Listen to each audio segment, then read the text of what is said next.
katanungan mula sa isa sa mga kapatid natin. At ito yung kanyang tanong. Assalamualaikum Ustad. May tanong po ako tungkol sa araw ng Jumu'ah. Maaari po bang magsagawa ng khutbah kahit hindi pa dumarating ang tamang oras nito?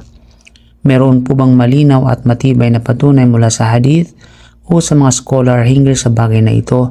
O ito ba ay may pagkakaiba ng pananaw? Sana po ay magawa ninyo ito ng paliwanag o video. Jazakallahu khairan. So ito na po ang hinahanap ninyo, kapatid, no? So alhamdulillah wa salatu wa salam ala rasulillah wa ala alihi wa sahbihi wa juma'in ma ba'd. Wa alaikumussalam wa rahmatullahi wa barakatuh. Barakallahu fi kapatid, at naway dagdagan tayo ng Allah subhanahu wa ta'ala ng tamang pag-unawa sa kanyang din, sa din ng Allah subhanahu wa ta'ala. Ang tanong mo ay kabilang sa mga maselang usapin sa fiqh al-Jumu'ah at mayroon ngang pagkakaiba ng pananaw sa mga fuqaha hinggil dito. Gayunpaman, ang dapat tandaan ay ang pagkakaiba ay hindi sa pagiging obligasyon ng Jumu'ah sapagkat sila ay nagkasundo hinggil dito, kundi sa oras kung kailan maaaring simulan ang khutbah at salatul Jumu'ah. So, maaari bang magsagawa ng khutbah bago dumating ang oras ng Jumu'ah? So, meron tayong pangkalahatang pananaw. Ang karamihan ng mga ulama ay nagsasabi na ang khutbah at salatul Jumu'ah ay hindi dapat isagawa bago pumasok ang oras ng zuhur. Ibig sabihin, ang karaniwang oras ng Jumu'ah ay nagsisimula sa pagpasok ng oras ng zuhur pagkatapos ng zawal ash-shams. Ibig sabihin, paglampas ng araw sa gitna ng kalangitan. Mula kay Salama ibn al-Aqwa, bilang patunay ng karamihan ng mga ulama, na kung sa radiyallahu an, sabi niya, kunna nujammi'u ma'a Rasulillahi sallallahu alaihi wasallam idha zalat ash-shamsu thumma narji'u nalatabba'ul fay'. Sa Bukhari wa Sahih Muslim, muttafaqun alayh. Ibig sabihin, isinasagawa namin ang Jumu'ah kasama ng sugo ng Allah sallallahu alaihi wasallam kapag lumampas na ang araw sa gitna ng langit o zawal. Ang tawag sa fiqh term niya ay zawal. Pagkatapos ay bumabalik kami at hinahanap namin ang lilim.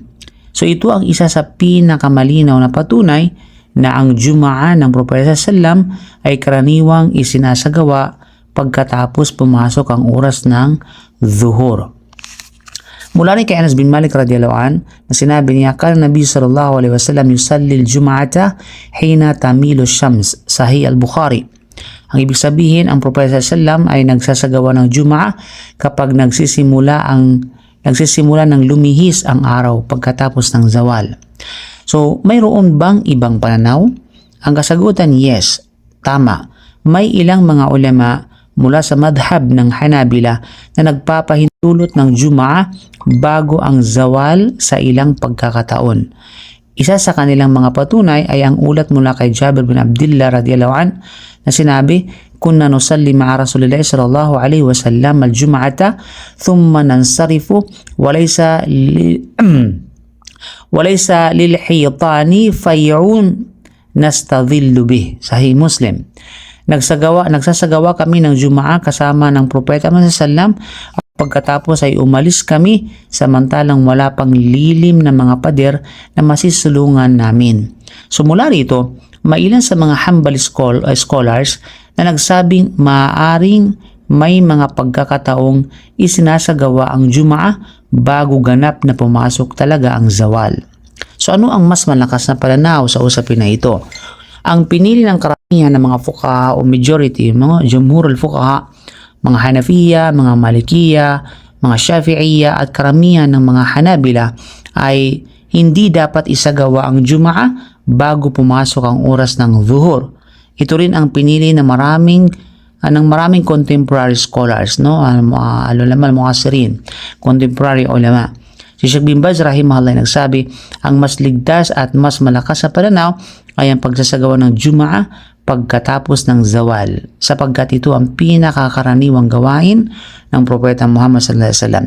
Sheikh Ibn Uthaymin rahimahullah nagsabi sa Syarh al-Mumti', bagamat may ulat na maaaring magpahiwatig ng pagpapahintulot bago ang zawal, ang paglabas sa usapin ng pagkakaiba ay sa pamamagitan ng pagsasagawa nito pagkatapos ng zawal. So para matapos ang issue, isagawa ito pagkatapos ng zawal. Kasi nagkakaroon lamang ng issue, no? Controversial issue kapag bago ang zawal.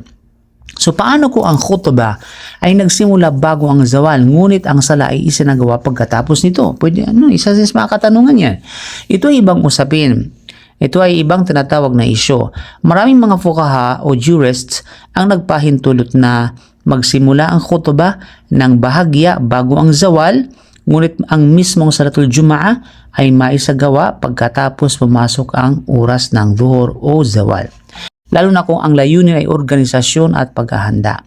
Gayunpaman, ang mas ligtas at mas malapit sa sunnah ay ang pagsisimula ng khutbah at salatul Jum'ah pagkatapos pumasok ang oras. Okay? So, bilang khulasa sa mga usapin na ito, maaari bang magsagawa ng Jum'ah bago ang oras ng zuhur? May pagkakaiba ng pananaw sa mga ulama hinggil dito. Ano ang pananaw ng karamihan? Ang kasagutan, hindi dapat bago pumasok ang oras ng zuhur.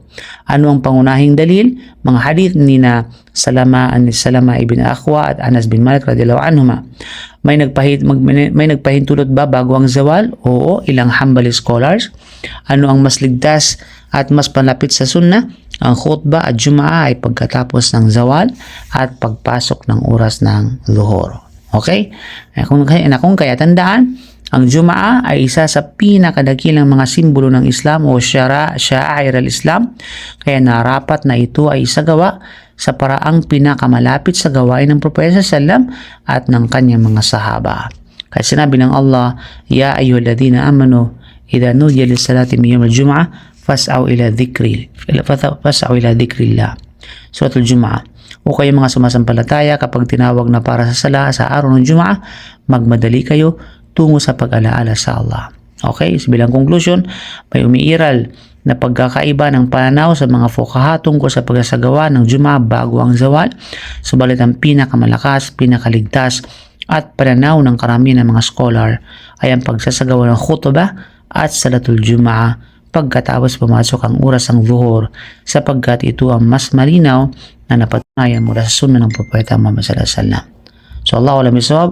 Subhanaka bihamdika asyhadu an la ilaha illa anta astaghfiruka wa atubu ilaik. Assalamu alaikum warahmatullahi wabarakatuh. Don't forget to share. Shukran.